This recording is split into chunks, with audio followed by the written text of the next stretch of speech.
Livro Fonte Viva, psicografia de Chico Xavier, pelo Espírito Emmanuel, editora FEB. Capítulo 26. Obreiro sem fé. E eu te mostrarei a minha fé pelas minhas obras. Carta de Tiago, capítulo 2, versículo 18. Em todos os lugares vemos o obreiro sem fé, espalhando inquietação e desânimo. Devota-se a determinado empreendimento de caridade e abandona-o de início murmurando: para que o mundo não presta? Compromete-se em deveres comuns e, sem qualquer mostra de persistência, se faz demissionário de obrigações edificantes, alegando: não nasci para o servilismo desonroso. Aproxima-se da fé religiosa para desfrutar-lhe os benefícios. Entretanto, logo após, relega ao esquecimento asseverando: tudo isto é mentira e complicação. Se convidado à posição de evidência, repete o velho estribilho: não mereço, sou indigno. Se trazido a testemunhos de humildade, afirma sob manifesta revolta: quem me ofende assim? E transita de situação em situação, entre a lamúria e a indisciplina, com largo tempo para sentir-se perseguido e desconsiderado.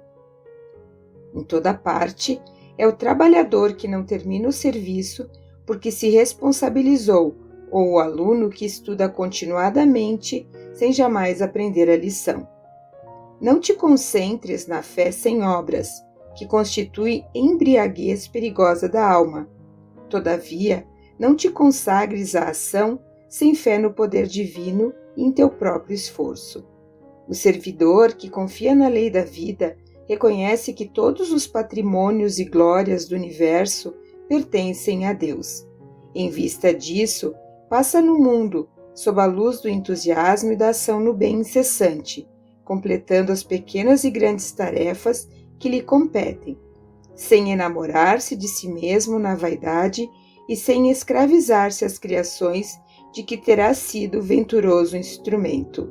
Revelemos a nossa fé através das nossas obras na felicidade comum, e o Senhor conferirá à nossa vida o indefinível acréscimo de amor e sabedoria, de beleza e poder. Capítulo 27. Destruição e miséria.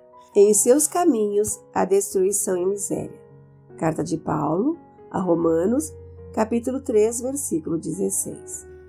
Quando o discípulo se distancia da confiança no Mestre e se esquiva a ação nas linhas do exemplo que o seu divino apostolado nos legou, preferindo a senda vasta de infidelidade à própria consciência, cava, sem perceber, largos abismos de destruição e miséria por onde passa.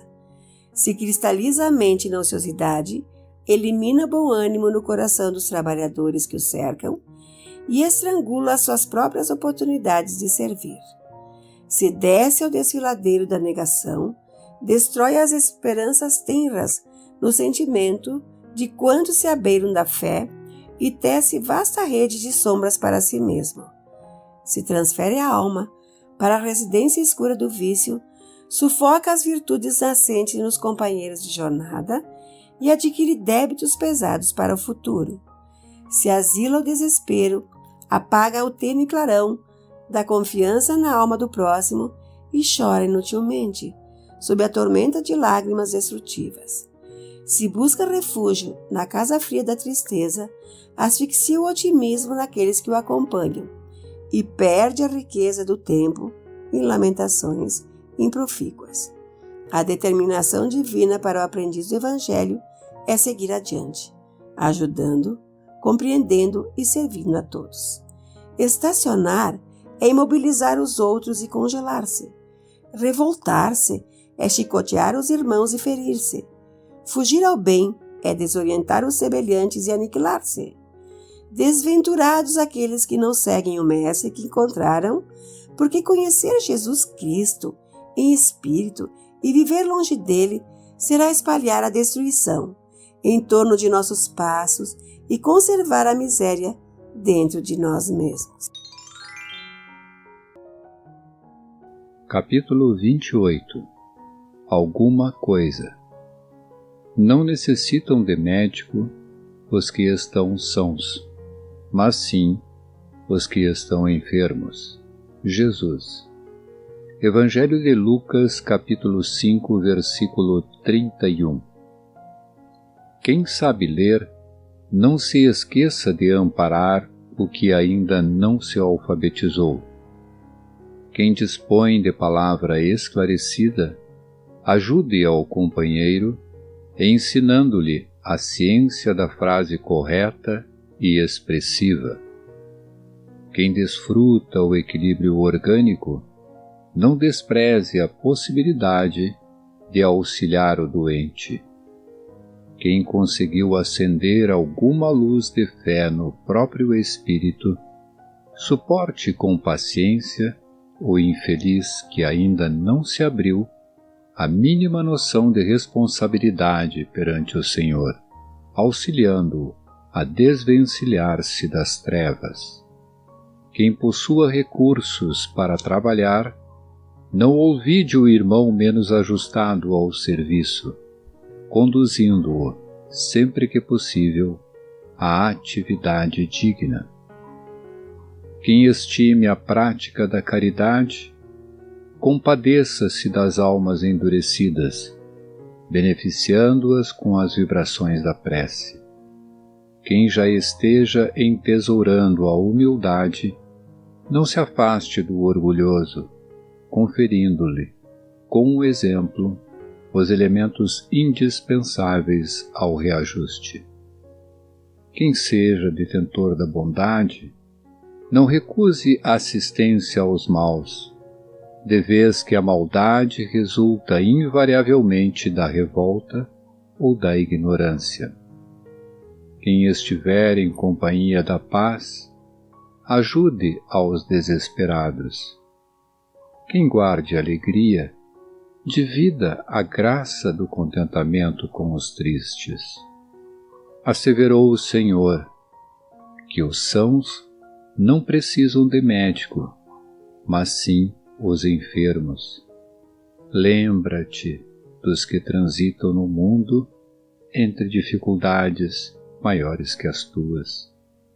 A vida não reclama o teu sacrifício integral em favor dos outros, mas a benefício de ti mesmo, não desdenhes fazer alguma coisa na extensão da felicidade comum. Capítulo 29. Sirvamos. Servindo de boa vontade como sendo ao Senhor e não aos homens. Carta de Paulo a Efésios, capítulo 6, versículo 7. Se legislas, mas não aplicas a lei segundo os desígnios do Senhor, que considera as necessidades de todos, caminhas entre perigosos abismos, cavados por tuas criações indébitas, sem recolheres os benefícios de tua gloriosa missão na ordem coletiva. Se administras, mas não observas os interesses do Senhor na estrada em que te movimentas na posição de mordomo da vida, sofres a ameaça de soterrar o coração em caprichos escuros, sem desfrutares as bênçãos da função que exerces no ministério público. Se julgas os semelhantes e não te inspiras no Senhor, que conhece todas as particularidades e circunstâncias dos processos em trânsito nos tribunais, vives na probabilidade de cair espetacularmente na mesma senda a que se acolhem quantos precipitadamente aprecies, sem retirares, para teu proveito, os dons da sabedoria que a justiça conserva em tua inteligência. Se trabalhas na cor ou no mármore, no verbo ou na melodia, sem traduzires em tuas obras a correção, o amor e a luz do Senhor guardas a tremenda responsabilidade de quem estabelece imagens delituosas para consumo da mente popular, perdendo em vão a glória que te enriquece os sentimentos. Se foste chamado à obediência na estruturação de utilidades para o mundo, sem o espírito de compreensão com o Senhor, que ajudou as criaturas, amando-as até o sacrifício pessoal, vives entre os fantasmas da indisciplina e do desânimo, sem fixares em ti mesmo a claridade divina do talento que repousa em tuas mãos. Amigo, a passagem pela terra é aprendizado sublime. O trabalho é sempre o instrutor do aperfeiçoamento. Sirvamos sem prender-nos. Em todos os lugares do vale humano, há recursos de ação e aprimoramento para quem deseja seguir adiante. Sirvamos, em qualquer parte, de boa vontade, como sendo ao Senhor e não às criaturas, e o Senhor nos conduzirá para os cimos da vida. Capítulo 30. Educa. Não sabeis vós que sois o templo de Deus e que o Espírito de Deus habita em vós?